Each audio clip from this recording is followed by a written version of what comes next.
Can you please tell me a little bit about your background? Absolutely. So I am a PBS host of a show that's called Patis Mexican Table. It airs nationwide on PBS. And I'm also a cookbook author. My latest cookbook is called Mexican Today. And I'm chef at the Mexican Cultural Institute in Washington, D.C. And I'm a mom of 3 beautiful boys. And I love cooking with avocados. Now, where in Mexico are you from? I'm from Mexico City. Now, can you please tell me a little bit about your culinary journey, how you got from being a political analyst to where you are now? Absolutely. Kind of zigzagged a little bit. So born and raised in Mexico City, and I wanted to be an academic growing up. So I studied political science and ended up working at a policy research center or think tank in Mexico City called TheCelebrityCafe.com, doing research on strengthening institutions and strengthening democracy and things like that. And then I got married to a Mexican. We moved to Texas, and once I was across the border, I became insanely nostalgic for the food that I had growing up. It must have been because my husband travels a lot and I didn't have kids then. So I was a little bit lonely and nostalgic, and I started cooking just to feel at home.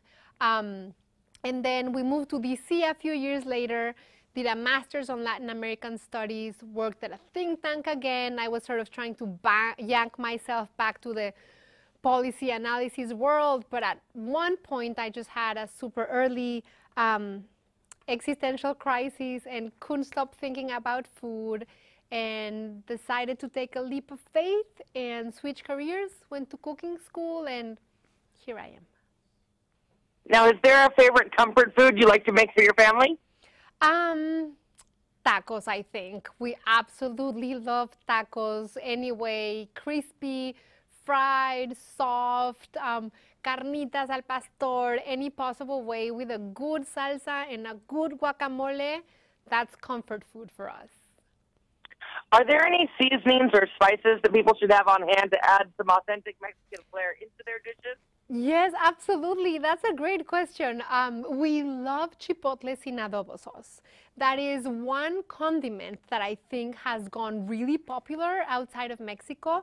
People have grown to like it and understand it. You know, it's spicy, it's sweet, it's rustic, it's smoky, and it can be used in so many ways. So to give you an example as to how chipotles in adobo can be used, aside from making salsas and using in stews, I have an avocado hummus here, where you take the traditional hummus, you know, the garbanzo beans, olive oil, a little bit of lime juice, tahini, and then I add an avocado and I add tablespoons of that chipotle in adobo sauce. And it gives it that I don't know what that's irresistible, just a little bit spicy, a little bit sweet. So I think chipotles in adobo are a necessity in the pantry, just like avocados are a necessity in the kitchen. Sounds delicious. Mm-hmm. Are there any stereotypes about Mexican cuisine that you'd like to debunk for our readers? So many, so many. I think there are many stereotypes, you know, not only about Mexican food, but Mexicans and Mexico. And I think the most important about Mexican cuisine, people think that Mexican food is heavy, that Mexican food is greasy, unhealthy, or too spicy.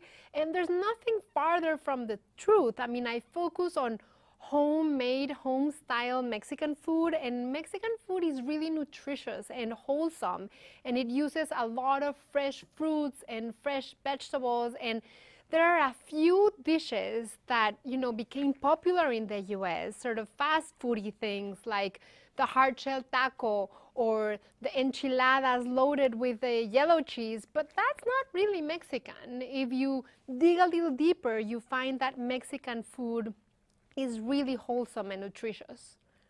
And also, it's not always spicy. That's another myth, that Mexican food is also spicy. There's so much, you know, in Mexican gastronomy that doesn't have chilies in it. Now, how did growing up in Mexico City influence your culinary point of view? Well, I think it influenced it in a big way because in Mexico, everything has to do with food. You get together with family around food. You celebrate occasions, around a dish or ingredient. If it's tamales, it's tamal day. If it's tacos, it's taco day. Like food always makes for an occasion, and food is really the way that in Mexican families we express love and caring and nurturing. So that's why I think there's the stereotype that I think that this one is very true, that Mexican moms love to feed their kids. I mean, you ask my kids, every time I talk to them, I ask them if they're hungry. Well, with teenage boys or little boys, I'm guessing they always are. Exactly, growing and eating more and more and more, yeah. Now, who are some chefs you admire? Oh, so many, so many. Chef Jose Andres, I'm a big fan of his work. Enrique Olvera, who is a Mexican chef who has really pushed the boundaries of Mexican cooking. Absolutely adore and look up to Jack Pepan and Lidia Bastianchi when it comes to Italian food. There's so many and so many in Mexico that I admire too.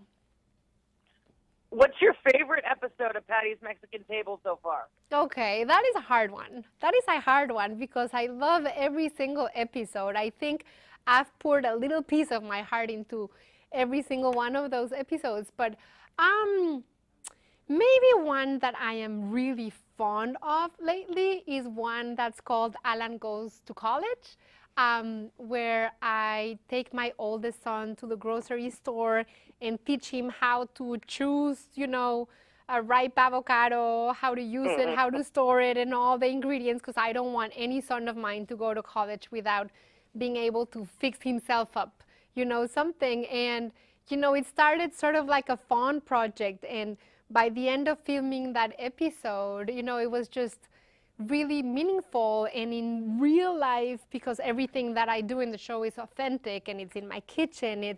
But it was sort of a rite of passage to me. It helped me transition to realize, okay, my son is going to college. I just did an episode about it, which means it's real. And so I'm sort of a little bit more at peace with him going to college now. But it's a beautiful episode, and I've gotten a lot of feedback of people crying with it, which makes me happy because I'm crying. So, what advice would you have for would-be chefs or food bloggers? Try to do things that you're not comfortable with or that you haven't tried before. Try to bring new ingredients in your kitchen. Try to use ingredients that you already know and use them in new ways. I would say just try to push the boundaries of what you know so that you can grow, bigger in your own space. Just push yourself to areas where you may not feel that comfortable, just to test yourself and your limits. It's always great. Now, you seem to love avocados. What makes them such a favorite for you? Love avocados. I always say that my heart is made of a ripe avocado. I love avocados that much. And we go through maybe 10 to 12 avocados a week at home. I love it for so many reasons. I love it because, first of all, it's incredibly nutritious and healthy. It is an ingredient that just one serving of it gives you 80 calories, and it gives you nearly 20 vitamins and minerals and the good fats that your body really wants and needs to function properly. And it's heart healthy. It has no cholesterol, no sodium, but most importantly, avocados are always there for you. Mexican avocados are available every single day of the year. We're right now in the middle of the winter. You can find them, and they just make everything that you use with them seem special. It's like that one ingredient that I find when people see avocado on their plate, it makes them feel like you did something special for them. And it's soft, it's versatile, it's buttery, just the flavor, I think, is one of the ingredients that is the most sort of exquisite and versatile that I can think of. So it's always in my kitchen. And I like to buy ripe and green. Because, you know, as the avocados ripen not on the tree, but they ripen out, you know, once they're already cut.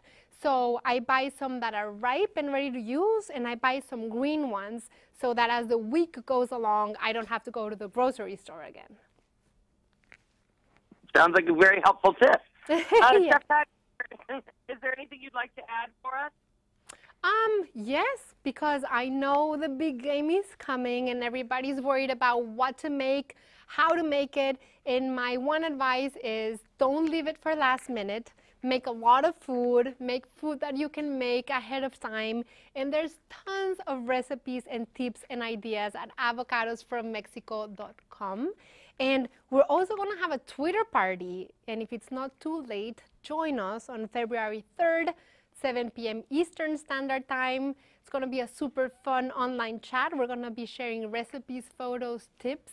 And there's also going to be a hilarious new ad from Avocados from Mexico on the first commercial break of the big game. It's really funny. Oh, wonderful. Thank you. Thank you. Well, thank you so much for taking the time to speak with us, Chef Patty. Wish you all the best in all your endeavors. Thank you for the conversation. It was really fun. Take care. Bye-bye. Bye.